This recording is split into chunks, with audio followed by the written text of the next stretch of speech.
Okay, good to go. Okay, thank you everyone for joining on your lunch hour this Thursday afternoon. Mixture of high temperatures and overcast around the country or wherever you are in the world. I see there's a few people dialing in from overseas, so welcome. This is the 8th in the series of Lunch and Learn hosted by MMC Ireland on behalf of its members. And today's session is with Donncha Tobin from Capcon. Capcon are in business since 2010, so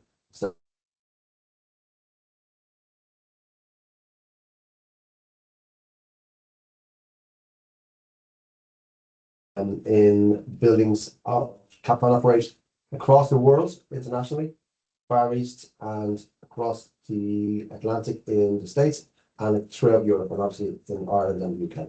So I'm going to hand over to Donncha.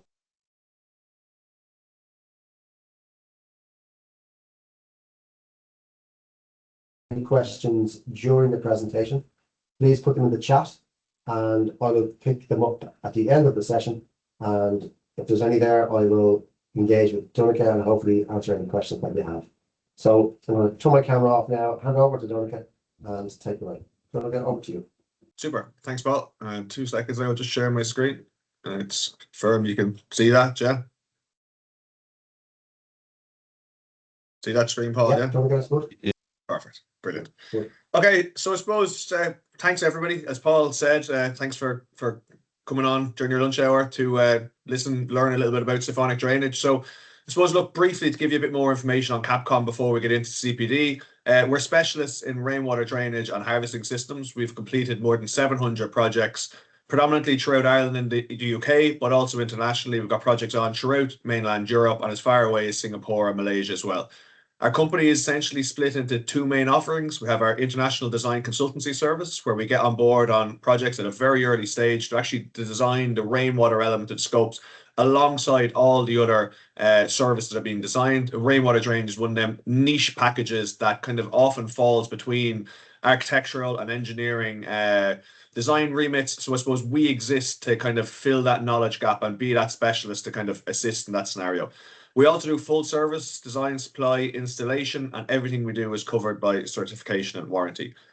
To touch on the services in a little bit more detail, design consultancy, design, supply and install, rainwater roof refurbishment and retrofit, dilapidation and compliance reviews, roofing and rainwater surveys and risk analysis, maintenance, both planned and emergency, roof monitoring and reporting, and right through to rainwater harvesting. So we call ourselves the rainwater specialists because we like to be the go-to for all things rainwater drainage. So on to the CPD itself and siphonic drainage and some of the benefits of it. So what is siphonic drainage? A lot of people have varying different ideas as to what is a siphonic system, how it operates, what causes it to operate. So the most simplest way to explain what a siphonic system is to compare it to a traditional gravity system. With a traditional gravity system, you have an open outlet which is moving rainwater through the pipe via means of air and falls on that pipework. And typically you have 2/3 air to move 1/3 rainwater through the pipe. All the pipes must be installed at a fall to ensure that the rainwater can make its way from the point of the outlet to your overall termination point. With a siphonic system, there is an anti-vortex plate on the outlet. And what that is doing is preventing the vortex action from occurring. You think of water as it's flowing down your sink at home. A vortex is formed on the roof. A vortex is formed and the water is sticking to the outside of that pipe and air is moving it through the pipe. The anti-vortex plate on the siphonic outlet prevents that vortex from occurring. So we're eliminating air from the system at the point of the outlet, meaning we can utilize 100% of the capacity of the pipework. And also we can install the system at 0 fall. So typically the siphonic pipework will be approximately half the size when compared to your gravity system. And obviously the fact that it's going in at 0 falls makes it much, much easier to coordinate than would be the case with a traditional gravity system. A benefit of the system is that it's fully self-cleansing. So any bits of minor debris or sediment that make their way in through the anti-vortex plate and typically a leaf guard on the roof as well will make its way the entire way through the system. The other major differentiator between a siphonic and a gravity system is a set of calculations. So every siphonic system is calculated to ensure we can actually create the siphonic action. And what we are doing essentially is creating a gravity-induced vacuum, utilizing negative pressures on the system. So we must have vertical pipework somewhere on the system. That typically needs to be 3 or 3.5 meters minimum distance. And essentially what we're doing is we're using the vertical pipework to create a siphon, to create the suction within the system. And we're balancing all the pressures against each other. So in our calculation software, we will put in the flow rate into each individual outlet. Every millimeter of pipe, every bend, every branch, every change in direction is all put into the calculation software. And we calculate a system that will work siphonically. This is a really good graphic, I suppose, to just simplistically show the difference between a siphonic and a gravity system. So on the left-hand side, you can see your traditional gravity drainage system, lots of outlets on the roof, lots of individual downpipes, it gets to your below-ground drainage, and you have a network of below-ground drainage then to ultimately bring it to your termination point on site. With a siphonic system, you require less outlets on the roof. The outlets can be located much further apart.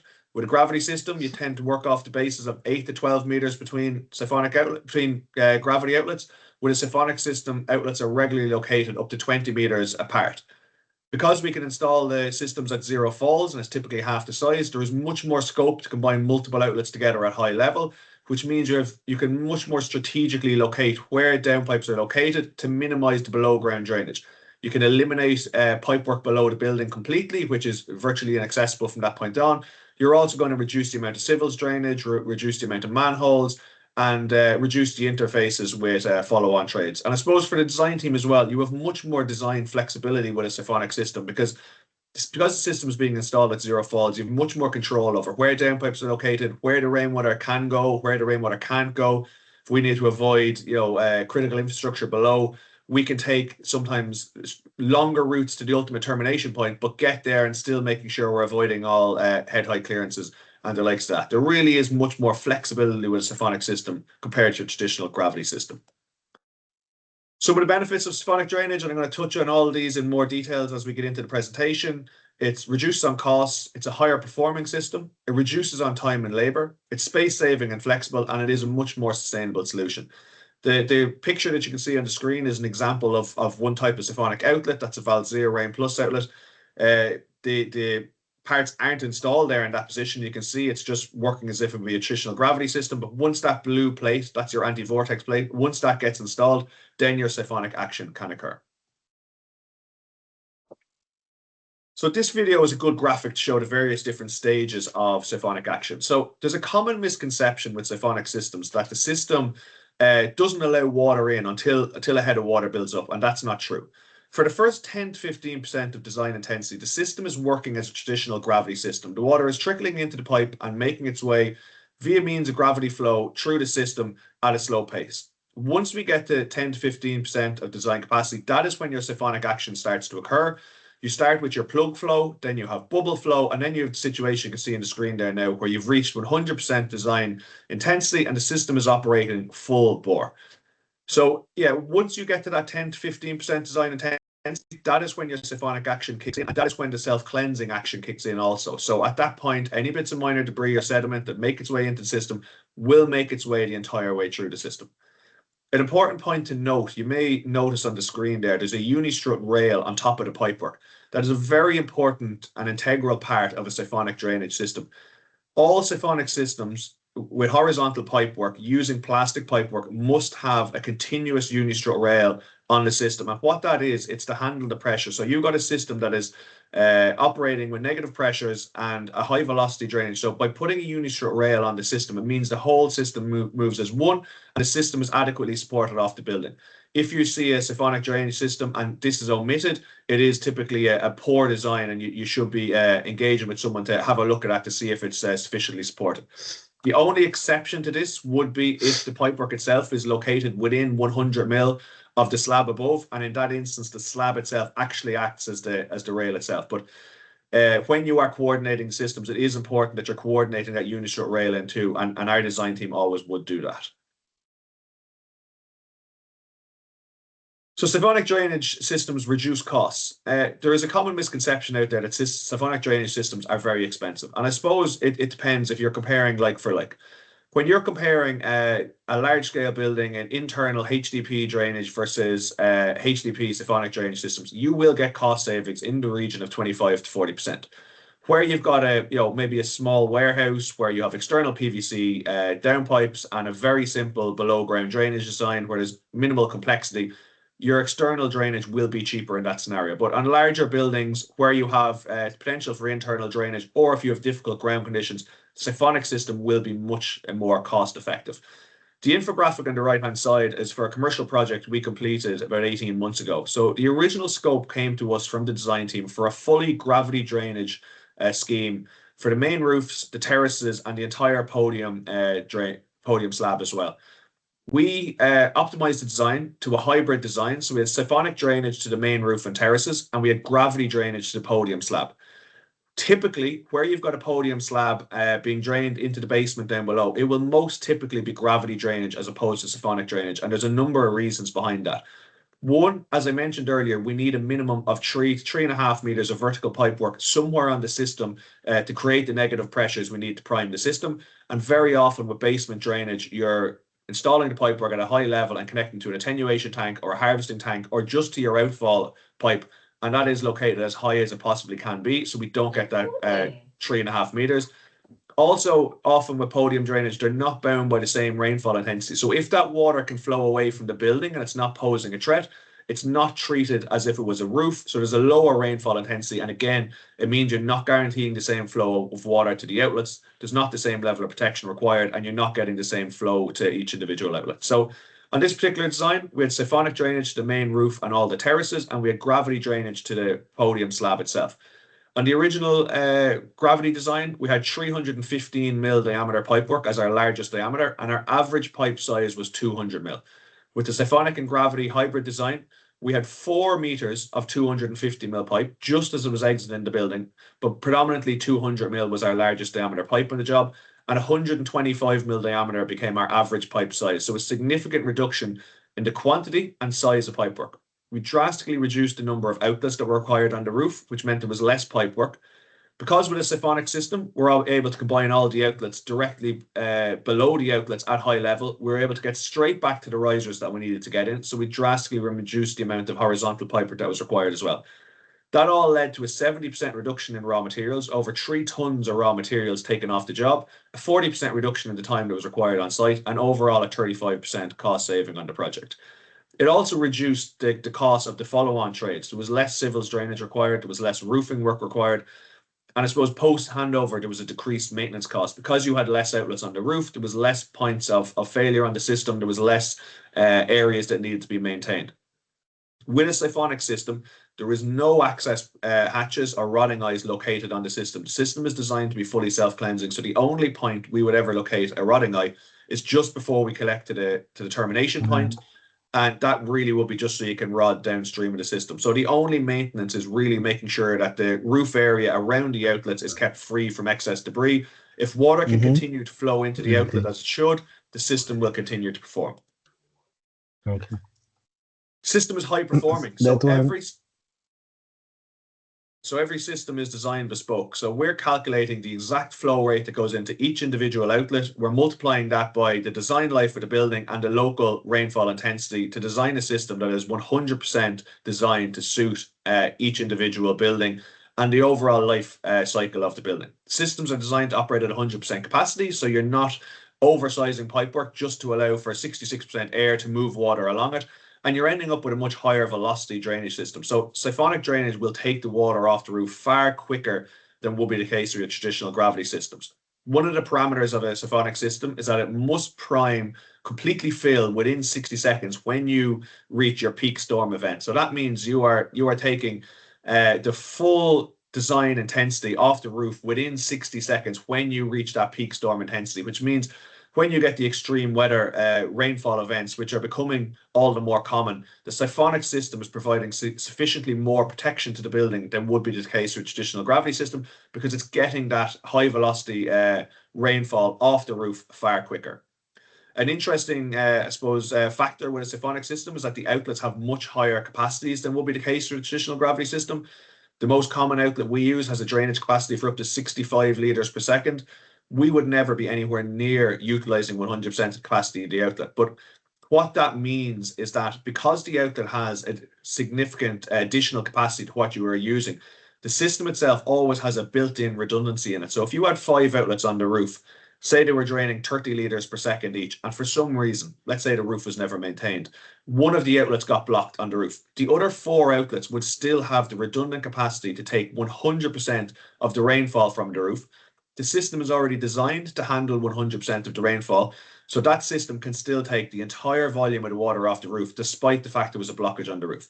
You compare that to the gravity system, you tend to be operating quite close to the maximum capacity of the outlets and the pipework. So if an outlet became blocked, you may be able to take an extra litre or two in the 2 outlets closest to it, but you certainly wouldn't be able to take the full volume of the water from the roof. So it's an interesting kind of quirk with a siphonic system. The fact that it can handle the water, take it off the roof at a much higher speed, and the fact that you have that redundant capacity within the system itself makes it much better suited to extreme weather events. Siphonic systems reduce on time and labor. Siphonic systems are extremely well suited to offsite prefabrication. We do a huge amount of that. Virtually all our site projects go to site prefabricated, so that's literally a matter of assembling the pieces on site, which massively speeds up the time that's required. With siphonic systems, they are extremely flexible. They can step left, they can step right, they can step down, they can do everything except go uphill. But one very important factor is that the designs are well bottomed out before you get to site, because changes once you get to site are much more difficult to enact. So every change, if you add an additional bend in while you're on site, that has to be brought back into the calculation software, and it may have an effect on some already installed pipework. So because of that, we put a lot of work into making sure these systems are well designed at a very early stage, which naturally lends itself to off-site prefabrication. It lends itself to a much more accurate install. And all that helps to reduce the install times, to reduce the amount of groundworks, and as I've touched on already, reduce the maintenance costs following on from the install too. The system is space saving and flexible, and I suppose historically this has been the #1 driver for why people have utilized siphonic drainage systems. The amount of times where our first engagement with a contractor, a consultant, an architect is they come to us and say, we're struggling to make the rainwater systems work, we're struggling to make the rainwater systems fit, we're struggling to physically fit all the outlets, all the pipework, and coordinate with every other service that's there. Can you have a look at this to see, is there any other solutions possible? And most typically with siphonic drainage there is. Because you're dealing with pipework that's typically half the size, because it's pipework that can go in at 0 falls, we can take, so the ideal scenario is that we're involved at a very early stage in the project and you're designing the most efficient system possible. But you can also come on board on these projects at a very late stage and find solutions that may not have seemed possible when you were looking at the project at first. We can achieve long horizontal runs to get back to riser locations. I suppose really you're handing complete control over downpipe locations and pipework locations back to the design team, as opposed to just saying, well, this is a pipework that's been installed with a fall and it has to go in at this point and everything else has to fit around it. So particularly when you get to, on projects, if everything's trying to get back to centrally located risers, pinch point locations like that, it's much easier to coordinate a siphonic system than it is a gravity system. And that point is a huge factor as well, the coordination with the whole design team. We find that when we work with stakeholders in the design team, they far rather working with us on our siphonic systems than our gravity systems, because they know it's much easier to coordinate. If they need us to step left, step right, they know we have more flexibility. Whereas when it comes to designing the gravity system, you really are trying to find a system to work around that everything else nearly needs to work around. Siphonic drainage is more sustainable. I'm always conscious that when I talk about sustainability, that a lot of people talk about sustainability, and very often it's lip service or it's something that they would love to do and have great ambitions, but it can be quite difficult. It can be more expensive, and it can lessen the impact of the take up on it. We are one of the very unique packages where siphonic drainage is naturally more sustainable. So by utilizing our systems, you are going to have less materials on the job, and it's going to cost less to choose a sustainable option. So there's very few other packages on a project that fall into that category. Going to use another infographic here because it's a project we completed just a couple of months back. Scope came to us, fully gravity drainage design. The architect of this project had never utilized siphonic drainage in the past and did not want to use siphonic drainage in this project. They did not want it to be the first project that they ever used siphonic drainage. Ultimately, the reason siphonic drainage was chosen, and it was chosen very, very late in the project, was because we could not achieve minimum head heights in the basement and get across the attenuation tank and maintain the required clearance by utilizing a gravity drainage system, because we ended up with a 315 mil pipe that was having to run approximately only 12 meters, but it still needed a fall. By the time that came in, it was going to be 150 mil below the permissible head heights. By switching to a siphonic system, our maximum diameter in the basement was 200 mil diameter, and it was able to stay very tight to the underside of the slab, which meant rather than being 150 mil below the minimum head height, we ended up being 75 mil higher than the minimum head height. So we were able to make sure that the project could actually meet the client briefs, and we're not having to try massively impinge on massive parts of the project as well. So very late in the day, with roof screeds already poured, no scope to reduce the number of outlets, we were able to flip from a gravity drainage design to a siphonic drainage design.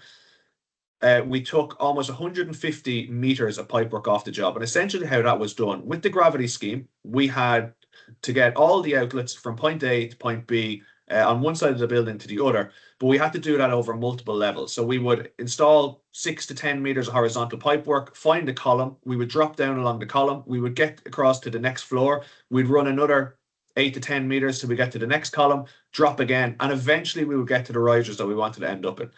With the siphonic design, the exact same number of outlets, we were able to combine all the outlets at high level and get straight to the riser that we needed to be located in. So it meant there was no boxing out around columns, which brought a significant amount of floor space back into play, but it drastically reduced the amount of pipework that was required.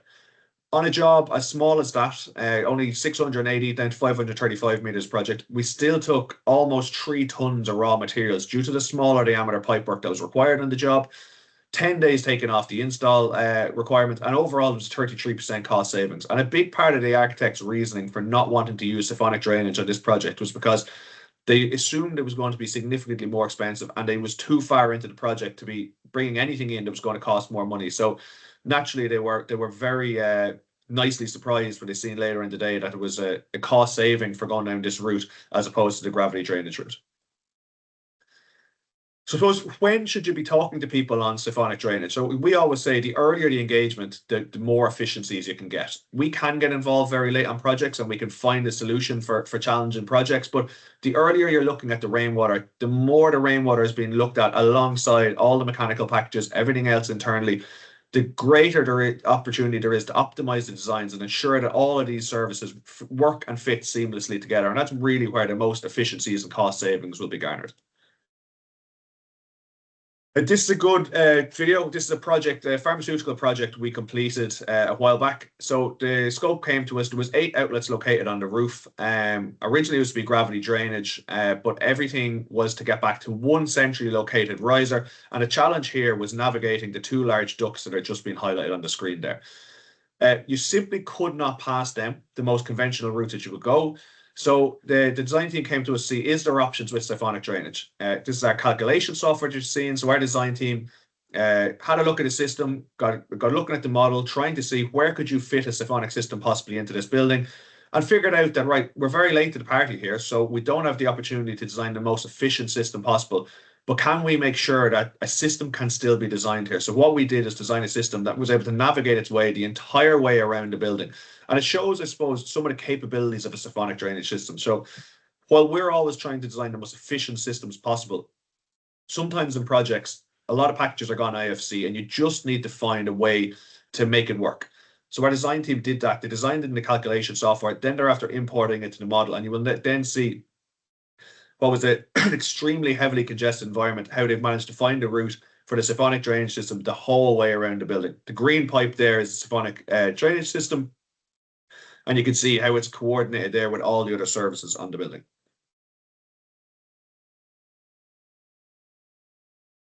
Sorry, excuse me. So I suppose this is a presentation on, sorry, just 2 seconds. Sorry, excuse me. This is a presentation on siphonic drainage systems, but I suppose it's important to know there's times to use siphonic drainage, there's times to use gravity drainage, and sometimes you're going to use on a project a combination of siphonic and gravity drainage. When we talk about siphonic and gravity drainage, it's important to note that you cannot combine the 2 together. Once you combine a siphonic and a gravity system together, the system will be gravity drainage from that point on. But you can have a project where a lot of the roof areas and terraces will be siphonic, and that's supplemented by a gravity drainage system. And at some point, they may connect together and run gravity drainage from that point on. The roof area is an important first factor. So with a siphonic system, we need a minimum of 50 meters squared to make a siphonic system work. At 50 meters squared, you're really at the lower end of what would be acceptable for a siphonic system.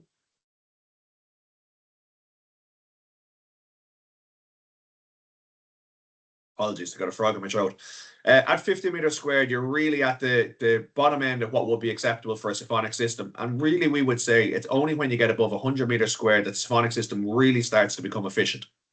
Then you're not really at the absolute lowest end of the system. And really, from that point on, the larger roof areas get, the more a siphonic system comes into its own. If you have a roof area that has lots of small roof areas, and it's quite simple to get to the ultimate termination points, very often we may look at that and say, okay, these roofs can be siphonic. These roofs need to be gravity.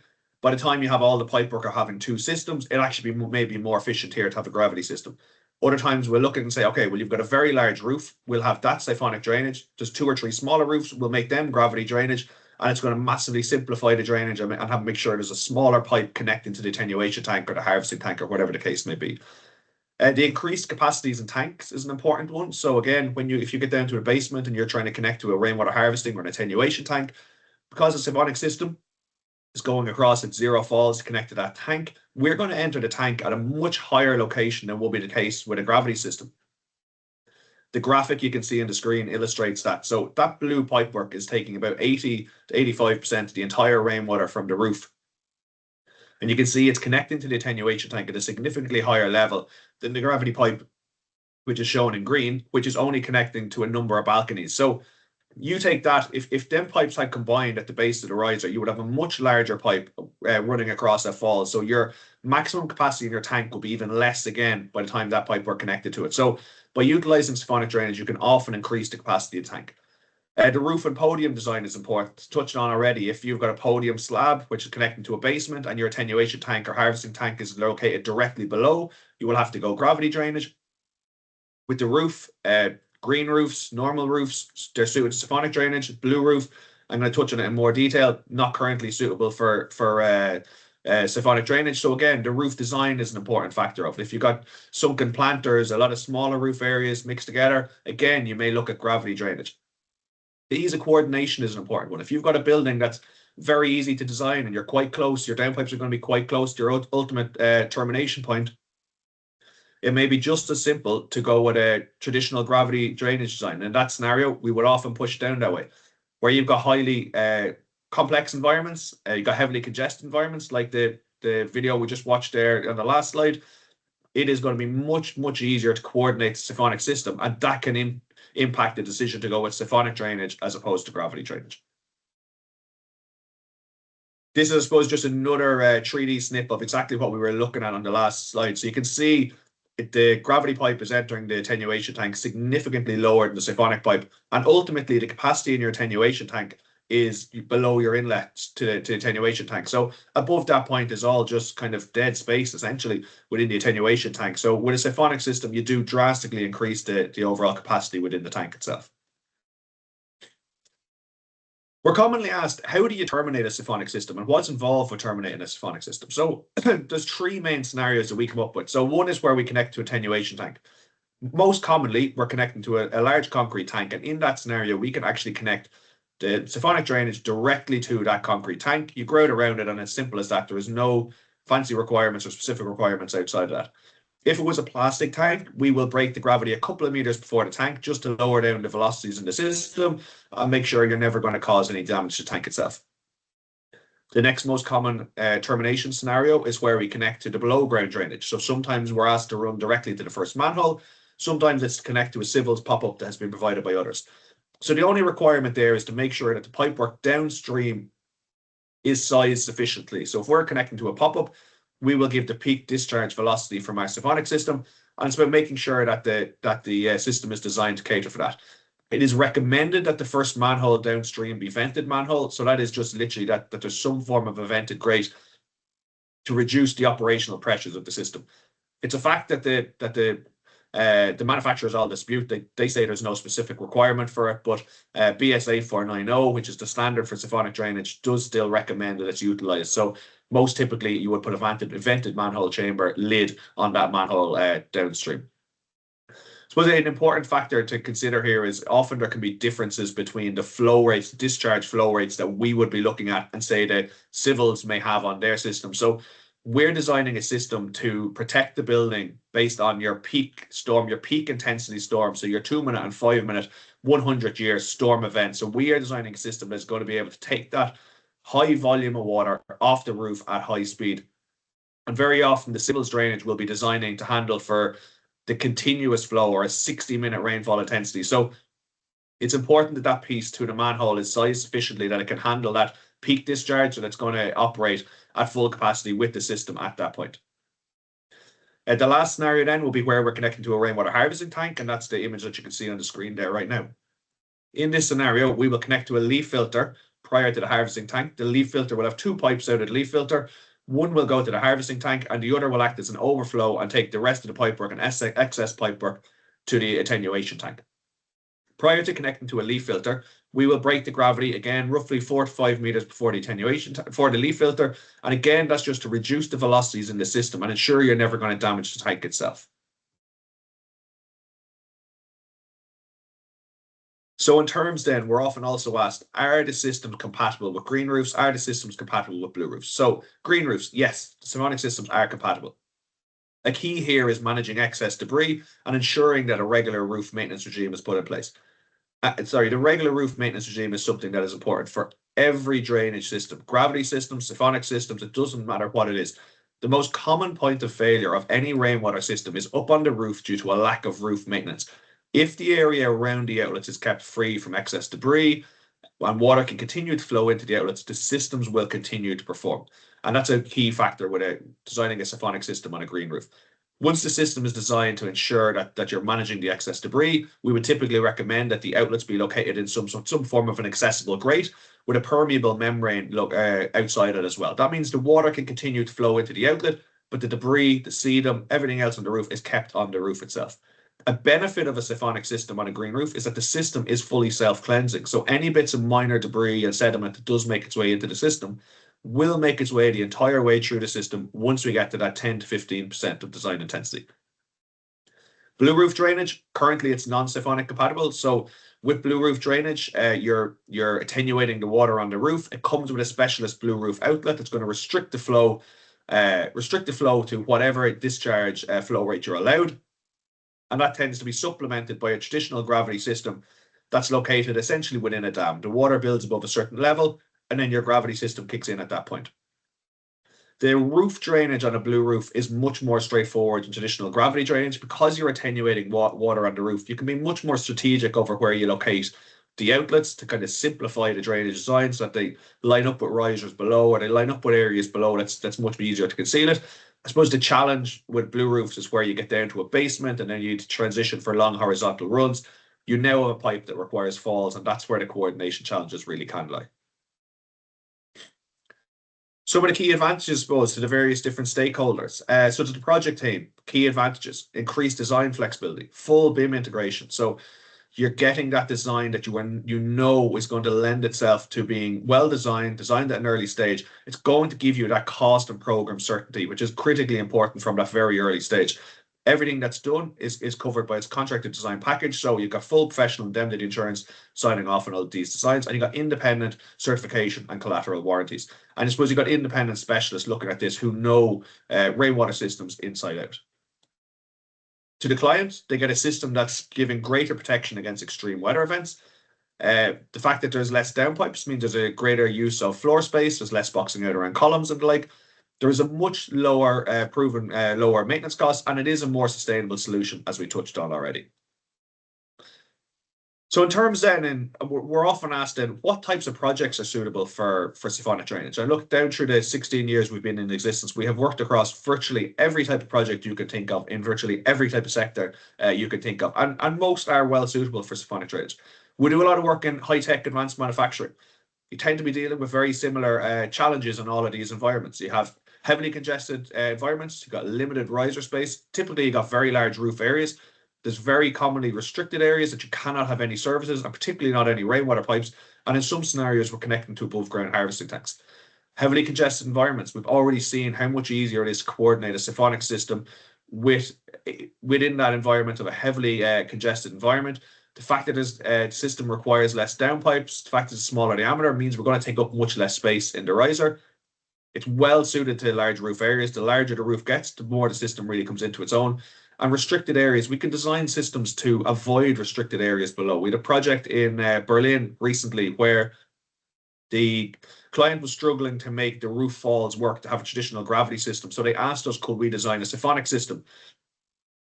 The challenges here were it was a data center project, so all pipework and any outlets had to be located in the service corridors and could not be anywhere near the data halls.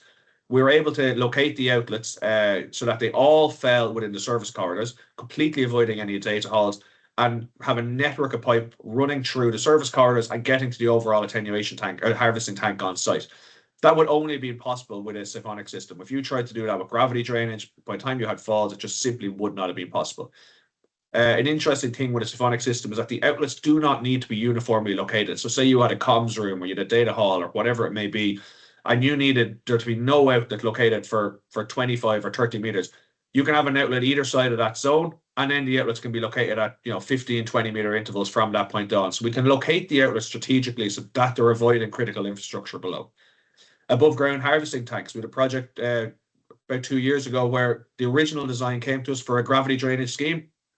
It was to all connect to a series of below ground drainage. It was to make its way over to the above ground harvesting tank where it would then be pumped back up to the above ground harvesting tank. We worked with the design team on that particular project to design a siphonic system that was all installed at high level. It got to the point of the above ground harvesting tank, connected to the leaf filter and dropped straight into the top of the harvesting tank. So completely eliminated the below ground drainage and the need for pumping prior to the harvesting tanks. Again, that's some of the options that are possible with a siphonic system. Commercial projects tend to be dealing with very common challenges. You have limited riser space, you have heavily congested environments, particularly at the pinch point where everything is trying to get back to their riser and get into that riser at the exact same point. Coordination challenges in the basement, trying to avoid, you're trying to cross over roadways, accessible parking spots, and make sure that you're maintaining minimum head height clearances. And physically locating downpipes can often be a challenge because most of these projects now have exposed columns, so there's nowhere you want to be boxing out around a rainwater pipe. Again, we're taking up less space in the riser. It's much easier to coordinate so that heavily congested areas and the challenge entering the riser is much easier to navigate with a siphonic system than it would be with a traditional gravity system. Coordination of pipework in the basement, because we're going in at zero falls, it means it's much easier for us to ensure that we're crossing over roadways, crossing over accessible parking spots, and staying well above the minimum permissible head heights, which is obviously massively beneficial. And ultimately, we're getting to determination points at a much higher location. So we're reducing the overall size required of attenuation tanks and maximizing the capacity of them too. Residential projects. 10 years ago, I would have said we could nearly count on one hand the number of residential projects we had on. Today, it's our largest sector. We do a huge amount of apartment projects. And all these projects tend to have, typically, there's one major challenge. It's either the corridor space, centrally located common corridor space that every service is trying to fit within, and the riser space, where you're trying to get all of the services down within limited riser space to maximize the overall apartment usage. What we typically find where riser space is at an absolute premium, we'll try to locate the outlets so that they fall directly above the common corridors, combine 2, 3, 4, whatever number of outlets it is together, and get back and drop in one riser location so that we're only taking space in one riser. Where that corridor is the main challenge and head height and trying to fit the services. What we'll try to do in that scenario is locate the outlets as close to risers as we possibly can. Again, this is where the benefit of the outlets not having to be completely uniformly located assists. We can locate the outlets that they fall directly above the risers, drop straight down to the basement, and when we get to the basement, we can then start to combine all them vertical pipes together. It means that we've had virtually no or very limited horizontal pipework at high level, and we're dealing with it all in the basement. But you still get the benefit of when you get down to the basement area of being able to coordinate and keep the pipework as high as possible to avoid head height issues and also coordination challenges. Typically in residential projects, you're trying to keep absolutely everything to common areas as well. We will obviously always try that as well. Sometimes when you've got lower level terraces, there is no option but to cross through apartments to get back to them centrally located common areas. With a siphonic system, most typically what you will do is you will do that all on one level in one apartment, so it can be boxed out around and then everything is back into common areas. Whereas with a gravity scheme, typically what you will do is you will have pipework that will drop at the corner of one of them rooms, and it will drop into every single apartment below that as well. So again, there's a benefit there of the siphonic versus the gravity system. Airports, mega projects, we've a lot of these on at the minute. Common challenges, extremely large roof areas, limited riser space, heavily congested environments, very sensitive internal areas. So, the large roof areas I've already touched on how they lend themselves to siphonic drainage. The heavily congested environments and sensitive internal areas. So really, you take projects like this, there is very limited space where you can have rainwater pipes located, where you can have civils pop-ups below the ground. So really, there is quite a lot involved with getting the siphonic drainage to a point, or getting the drainage to a point where it can be dealt with in areas that are not going to ever pose any risk to the building itself. So you can see there's huge benefits to utilizing a siphonic drainage system on projects of this kind. Some other sectors we worked in. So we've done a lot of modular projects down through the years. Typically, I suppose the major benefit of our system, particularly if the system is being located within the facade, you will often get where you would have had gravity drainage systems that may have been 110 mil diameter. We can get that down to 56 mil diameter. So if you're utilizing kind of the design like a traditional system where you have straight drops, but you have much smaller pipe, which means that pipe within the actual facade itself is taking up much less space, which means you can, in a lot of scenarios, reduce the overall width of that gap. We do a lot of stadiums, healthcare, education, hospitality, warehouses, and retail. So as I mentioned, down through the years, we have worked across virtually every sector you could think of. We're getting very close to the end. You'll be all very happy to know I've got 2 slides left, but I suppose this is an interesting project that we completed in Southampton a number of years ago. We were contracted here to do the siphonic drainage to the main roof only. All of the terraces were to be gravity drainage. As we were sitting on as part of the design team, it quickly became evident that the mechanical contractor was not going to be able to meet the client brief of having no columns boxed out at any of the levels. Every area you can see kind of on the left-hand side of the picture there, you got your entrance foyer, you had a bar, you had a restaurant, and you did a gym. So everywhere the plan was to have exposed columns. To go to the gravity drainage route, they were simply not going to be able to make their way back to centrally located risers. Because we were part of the design team, we were able to also take on the design, supply, and install of the siphonic system to all of the terraces. So you had the main roof already being designed siphonically, and then we got all of the terraces siphonically as well, and we're able to route them back to the centrally located riser. So you had the siphonic drainage all only dropping in one single riser, and that as well meant that the civil drainage downstream of that, they only had one single point to get the civil rainwater drainage for the entire building, which massively simplified their downstream work from that point on too. And finally, to summarize, I suppose, a lot of what I've discussed there today, the traditional approach, what we've found to rainwater drainage, is really to kick the can down the road. It does fall between the cracks of the architect and consultant engineers. Look, there's some projects where it's designed brilliantly at a very early stage, but that hasn't always been the case. And it leads to a lack of certainty on the cost and the scope. It leads to a risk of coordination issues with other services. You end up with an inflexible design. So you end up designing a system to work around everything else that's there, as opposed to designing an efficient system for that building. You're going to have more pipe work, you're going to have more materials, you're going to increase the amount of time that's required on site, you're going to increase the raw materials, and you are going to overall increase the overall cost of the project. The siphonic approach, and particularly the early engagement siphonic approach, is to deal with them issues head on. You will reduce the amount of pipe work and the size of pipe work. You will significantly reduce the amount of raw materials. Coordination issues, they will exist, but they will be detected and eliminated at a very early stage. We had a great example of this in a project we were working on in Singapore last year, where we were contracted to design the rainwater drainage, the above ground drainage only, and our system was to terminate at the ground floor slab, where it was to run as part of the civils network, a gravity pipe running the whole way out to the main site culvert.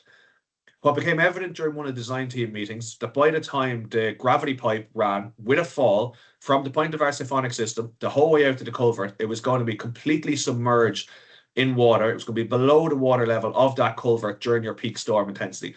So what that meant was there was the potential risk that when you needed your system to operate at its optimum capacity, there was a potential that system was going to be completely submerged in water and may not operate as it should. Because we were part of the design team, and because it was so early in the project, we were able to suggest that we extend the siphonic system. So rather than terminating at the ground floor slab, we extended the siphonic system the whole way out to the site culvert. That meant it was able to go with 0 falls out to that point. You utilise the benefits of siphonic drainage and a smaller diameter pipe. And now all of a sudden we are back above the water level of the culvert and completely eliminated that issue. We provide early certainty on the cost and the scope of the rainwater drainage and the interfacing trades. We're going to provide a more sustainable solution, and overall our designs should end up in a more cost-efficient design. Thank you very much for listening to me talk for the last 45 minutes of your lunch break. I hope some of you are still awake, and I'd love to answer any questions you have. Veronica, thanks so much for that. I wasn't sure what to expect with a CPD on siphonic drainage, but I have to say I was fascinated by that.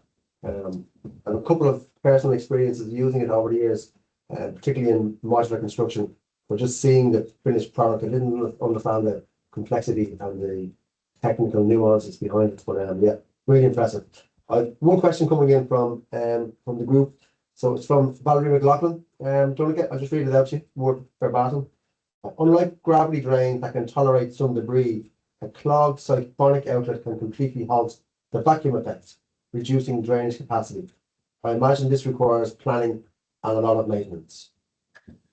Yeah, so it's with siphonic systems, it's recommended in year 1 that the system is maintained 4 times. And then from there, you're able to put a long-term maintenance regime in place. So the maintenance of the system is really making sure that the roof area is maintained so that if the water can continue to flow into the outlet, the system will continue to perform. Where we've found siphonic systems, wherever we get called back to a siphonic system saying this system is not working as it should, we will invariably get on a roof and see a roof that has not been maintained in any way, shape, or form very often since the building was handed over itself. So if roof maintenance is being carried out, the system will continue to perform and continue to operate as it should. If one outlet, say, got blocked on the roof due to poor maintenance, the other outlets will still operate. They will still operate as they should.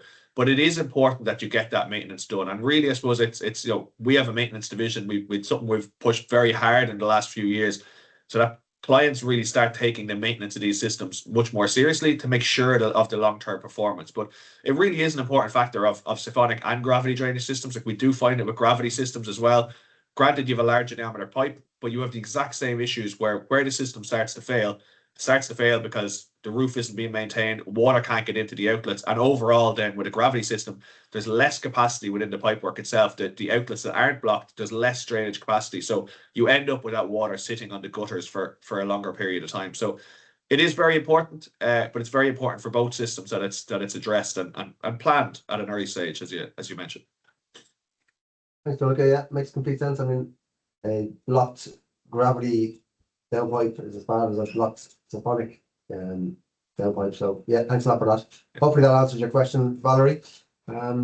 Anything further from the audience? And if not, we will let Thanks you a all lot. go. Thanks for No that. problem, Valerie. No problem, Valerie. No problem. Conscious we're just before 1 o'clock, so we finished on time. Any other questions? We'll take them now, and if not, let you all go back to enjoy your lunch. And thank you once again for attending. Hope you found it informative. I certainly did. We have a number of additional lunch and learns coming up. I think we've 2 in June. You'll find them on our LinkedIn page, and you'll find them on our other channels. I think that's everything from me. Unless you want to finish off or anything, Veronica?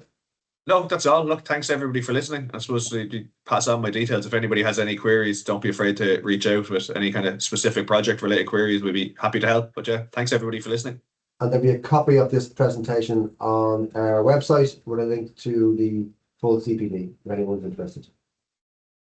Okay,